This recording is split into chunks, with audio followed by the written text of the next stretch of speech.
Anugerahmu kepadaku tak pernah berubah. Perbuatanmu terlukiskan di dalam hatiku. Tercengangmu dibuatmu, ku kagum padamu. Tak ada hal di hidupku yang luput darimu. Kau indah, kau mulia, tiada sepertimu. Ku ingin hidupku menyenangkanmu.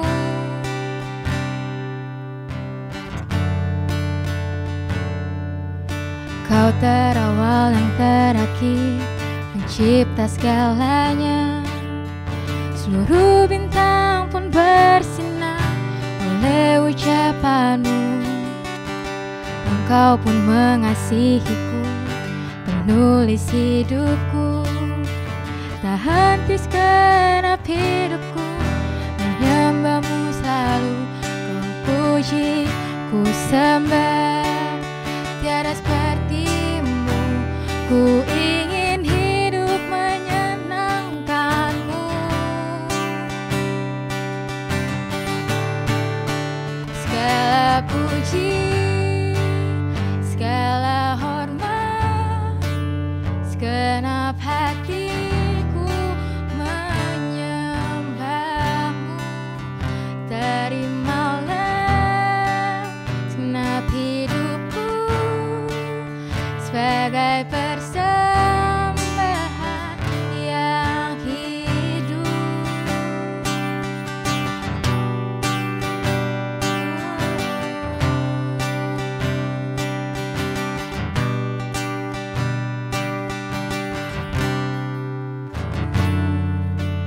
Anugerahmu kepadaku tak pernah berubah. Perbuatanmu terlukiskan di dalam hatiku. Tercengangku dibuatmu, ku kagum padamu. Tak ada hal di hidupku yang luput darimu. Kau indah, kau mulia, tiada sepertimu. Ku ingin hidupku menyenangkanmu. Segala puji, segala hormat, segenap hatiku menyembahmu. Terimalah segenap hidupku sebagai persembahan yang hidup. Segala puji, segala hormat, segenap hatiku menyembahmu. Terimalah segenap hidupku sebagai persembahan yang hidup.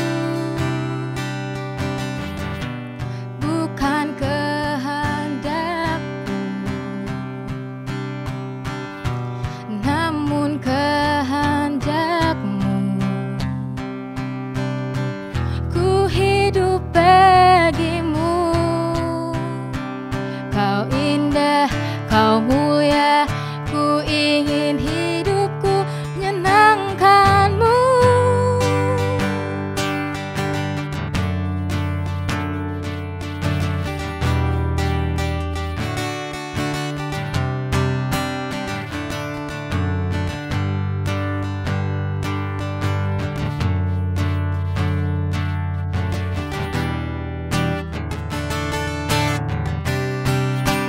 Segala puji, segala hormat, segenap hatiku menyembahmu. Terimalah segenap hidupku sebagai persembahan yang hidup. Sebagai persembahan yang hidup. Sebagai persembahan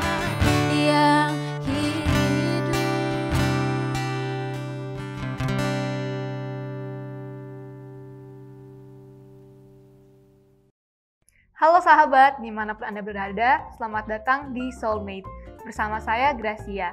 Pada hari ini, kita akan membicarakan suatu topik mengenai pernikahan dini. Ada seorang istri yang meninggalkan suaminya dan juga anak-anaknya karena pergi bersama laki-laki lain. Nah, di sini sudah bersama saya, Herdi sebagai teman saya, Bang Rapi sebagai pendeta muda, dan juga Bang Parna sebagai pemimpin kaum muda. Shalom Bang Parna, Bang Herdi, dan Bang Rapi. Shalom, shalom, shalom. Apa kabarnya nih? Puji Tuhan, Puji luar biasa, Tuhan. sehat, puji Tuhan. Oke, hari ini kita kan mau membahas mengenai pernikahan dini. Saya mau nanya nih, dari Bang Parna dulu kali ya. Menurut Bang Parna, pandangan terhadap pernikahan dini itu seperti apa sih? Kalau pandangan saya sih, pernikahan dini itu akan membuat keluarga atau rumah tangga akan semakin berantakan lah gitu, kacau gitu. Kalau dari Bang Herdi gimana? Mungkin kayaknya harus dihindari ya, karena kan dini banget gitu, karena kadang dari kitanya nggak siap, dari pasangan itu nggak siap. Makanya mungkin sebelum mengajukan pernikahan dini kita bisa promosi LDS dulu kali Bang ya, jadi kita tahu harus gimana ke depannya. Apa tuh LDS tuh? Love, Dating and Sex. Jadi saksikan teman-teman, nggak saksikan sih, nanti pokoknya kalau ikut acara ibadah anak muda kita pasti setahun sekali ada, atau mungkin bisa ikut BPN juga ya Bang ya. Kalau dari Bang Rapi, pandangannya gimana tentang pernikahan dini? Ya, tergantung orang yang menghadapi ya. Ada pasangan-pasangan di usia muda, tapi secara mental mereka sudah siap, secara finansial mereka sudah siap. Tapi ada orang-orang tertentu dan pada umumnya banyak orang yang tidak siap justru karena di usia mereka yang masih sangat muda. Sebenarnya ngelihat kesiapannya gimana sih Bang? Kapan kita bisa lirik-lirik kayak saya ini lagi lirik-lirik gitu. Liriknya kemana nih? Ya, tergantung kesiapan mental sebenarnya. Tergantung Kesiapan mental, termasuk juga kesiapan finansial kan. Karena kalau kita sendiri kan ya kita bisa makan di mana saja terserah misalnya. Ini kalau sudah menikah kan kita udah punya tanggungan, ya punya istri, nanti punya anak-anak, bagaimana membiayai mereka, bagaimana menyekolahkan mereka, itu secara finansial. Belum lagi secara mental bagaimana kita hidup serumah dengan seorang wanita yang berbeda karakter dengan kita, ya kan? Ini perlu dan ini sangat perlu dipersiapkan. Kalau ngomongin pernikahan ini itu kan berarti pernikahan yang terburu-buru gitu ya. Jadi mereka belum siap mungkin. Kalau dari Alkitab sendiri, firman Tuhan sendiri mengatakan pernikahan itu seperti apa sebenarnya Bang? Ya, kalau saya melihat di Kejadian 1 ayat 26, bahwa Tuhan menciptakan manusia itu serupa dan segambar dengan Allah, baru kemudian Tuhan Allah memberkati mereka. Dari sini saya menemukan prinsip bahwa hidup kita harus segambar dan serupa dengan Allah dulu. Dalam pengertian karakter kita, mental kita, dan berbagai halnya betul-betul harus serupa dan segambar dengan Allah, baru nanti ada pernikahan gitu. Pernikahan tuh harus entah umur berapa kah? Harus persiapin apa kah? Ya, secara perundang-undangan yang ada di Indonesia, Undang-Undang nomor 16 tahun 2019 itu diatur bahwa usia minimal seseorang bisa menikah atau diizinkan menikah adalah usia 19 tahun, baik perempuan, baik wanita. 19 berarti Bang Parna udah bisa ya? Ya. Sudah bisa, pasti. Artinya pernikahan dini berarti di bawah 19 tahun itu bisa kita sebut pernikahan dini. Kalau sudah 19 tahun ke atas, menurut saya nggak bisa disebut pernikahan dini karena memang sudah diizinkan oleh. Berarti kira-kira Bang Parna kan udah lebih dari 19 ya? Kira-kira kapan nih Bang? Mungkin bisa undang kita secepatnya. Nanti tunggu aja. Di luar topik ya ini. Topik. Oke, kembali ke topik. Kalau dari Bang Rapi tadi kan dibilang kalau kita itu harus siap secara mental dan finansial lain-lainnya. Bagaimana kalau seandainya memang ada orang mungkin wanitanya, biasanya kan wanita lebih muda gitu ya Bang daripada yang tua, yang laki-laki maksud saya. Gimana kalau wanitanya tuh umur mungkin 18 atau 19, tapi laki-lakinya udah lebih dewasa, mungkin ya 25 ke atas, 30 ke atas. Kalau kayak gitu apakah itu masih dihitung pernikahan yang terburu-buru gitu? Kalau menurut saya sih karena secara usia sudah diizinkan oleh undang-undang misalnya, tergantung kesiapan mental mereka, kesiapan finansial mereka, kesiapan emosional mereka. Nah itu yang mungkin lebih penting dipersiapkan gitu ya. Mengenai apakah kadang pernikahan ini itu hanya karena keinginan sexual attraction. Kalau menurut Herdi sendiri gimana? Ya mungkin kalau kita lihat, mungkin ada beberapa yang karena sexual attraction, jadi ibaratnya apa ya, supaya halal gitu loh, supaya nggak dosa gitu ya, supaya nggak dosa, jadi nikah aja gitu. Buru-buru nikah aja gitu. Kadang karena ke bawah itu atau ngebet banget karena sexual attraction-nya, jadi nggak mikir panjang, nggak mikir nanti sebenarnya kalian kan hidup berdua gitu, kalian harus dua kepala, harus dijadikan satu, harus membangun rumah tangga bersama-sama, nggak bisa kemana-mana, mungkin udah punya batasan yang banyak. Kalau misalnya kalian cuma karena sexual attraction, nanti pasti pemikirannya akan ya udah habis melakukan mungkin aktivitas seksual, ya udah nanti semua mau gua gitu. Sebenarnya kalau mengenai sexual attraction tadi kan sebenarnya mungkin harusnya kita bisa menjaga diri ya, dari kesucian segala macam gitu. Apa sih yang Alkitab bilang mengenai kayak kesucian kita sebelum kita menikah, supaya kita tuh ya udah nggak terburu-buru menikah demi sexual attraction doang gitu, Bang. Jadi memang kita harus memahami prinsip-prinsip dalam pernikahan. Misalnya hubungan seksual itu hanya diizinkan dilakukan oleh suami dan istri yang sah. Artinya sebelum nikah, Alkitab sangat melarang untuk melakukan hubungan seks. Nah itu harus kita pahami dulu gitu. Kemudian berikutnya adalah bahwa pernikahan itu di mana kita harus memberi kasih. Jadi bukan menuntut pasangan kita mengasihi kita. Gitu. Jadi kita harus rela memberi kasih, memberi cinta kepada pasangan kita. Nah, ada banyak pasangan-pasangan yang mengalami persoalan karena memang menuntut pasangannya. Nah, di dalam pernikahan harus kita yang memberi kasih kepada pasangan dengan tidak menuntut apapun, harus sampai ke titik itu. Setuju sih Bang, karena kalau yang aku lihat dari pengalaman aku, mungkin banyak teman-teman aku tuh yang ngerasa mereka butuh kasih sehingga mereka cepat-cepat nikah, cepat-cepat cari pasangan. Padahal sebenarnya pasangannya pun butuh kasih gitu. Jadi kalau nggak sama-sama mengasihi, ya sama-sama kurang kasih. Nah, itu dia. Rumah tangganya bakal berantakan. Betul. Itu sebabnya seperti yang saya katakan tadi, bahwa kita harus pulih dulu gambar diri kita, ya kan? Harus pulih dulu kasih kita, baru kalau kita udah menikah, saya pikir ini sudah siap banget gitu. Karena dia tidak akan menuntut lagi kasih dari pasangannya, justru dia sudah siap memberi kasih kepada pasangan. Untuk antisipasi nih ya, karena dari kasus tadi bahwa seorang istri meninggalkan suami dan anaknya. Nah, untuk yang muda-muda ini mungkin dari Bang Rapi bisa sampaikan ke kita juga, apa sih antisipasi kita supaya tidak terjadi hal yang seperti ini gitu di pernikahan muda, antisipasi apa yang kita lakukan? Yang pertama mungkin perlu dipersiapkan dan perlu peranan orang tua mempersiapkan anak-anaknya. Karena misalnya untuk sarjana saja berapa tahun? Untuk ambil S1 berapa tahun? Sekitar 4 Ada yang 9 sih Bang. Kita harus hitung mulai dari SD ya. Kirain hanya di sarjananya aja. SD berapa tahun? 6. Teman saya ada yang 7 Bang. Ada yang 7 ya? Lu berapa? 6. Cuma SMP-nya 4, yang lain 3. SMP berapa tahun? Saya 4. Tahun. Ya kan? SMA berapa tahun? 3 tahun. Kuliah berapa tahun? 4. Berapa? Totalnya berapa? 16 tahun. Untuk S1 saja harus sekolah 16 tahun. Menikah itu seumur hidup. Tapi kan nggak ada sekolahnya. Betul.